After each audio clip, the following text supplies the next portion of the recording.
এশিয়ার ধনকুবেরদের তালিকায় আবারও শীর্ষে ভারতীয় বিলিয়নিয়ার গৌতম আদানি। $111 বিলিয়ন সম্পদ নিয়ে বিশ্বের সেরা ধনীদের তালিকায় অবস্থান করছেন তিনি। সম্প্রতি বিশ্বের শীর্ষ ধনীদের তালিকা প্রকাশ করেছে ব্লুমবার্গ বিলিয়নিয়ার ইন্ডেক্স। এই তালিকায় আদানি গ্রুপের চেয়ারম্যান গৌতম আদানি $111 বিলিয়ন সম্পদ নিয়ে 11 নম্বরে অবস্থান করছেন।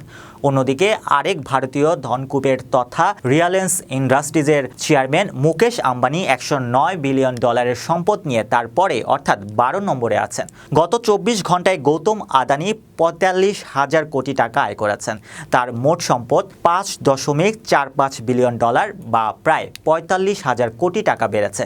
হঠাৎ করে এই সম্পদ বৃদ্ধির কারণে আদানি গ্রুপের চেয়ারম্যান 12তম অবস্থান থেকে এক ধাপ এগিয়ে 11তম অবস্থানে উঠে এসেছেন। গৌতম আদানি 2024 সালে সর্বাধিক উপার্জনকারী বিলিয়নিয়ারদের মধ্যে রয়েছেন। 2024 সালের 1 জানুয়ারি থেকে এখনও পর্যন্ত তিনি $26.8 বিলিয়ন আয় করেছেন। এই বছর মুকেশ আম্বানির সম্পদ $12.7 বিলিয়ন বেড়েছে। 2023 সালটা গৌতম আদানির জন্য খুব খারাপ গেছে। হিন্ডেনবার্গের রিপোর্টের পরেই আদানির শেয়ারে ধস নামে। তিনি শীর্ষ 10 বিলিয়নিয়ারের তালিকার বাইরে চলে যান।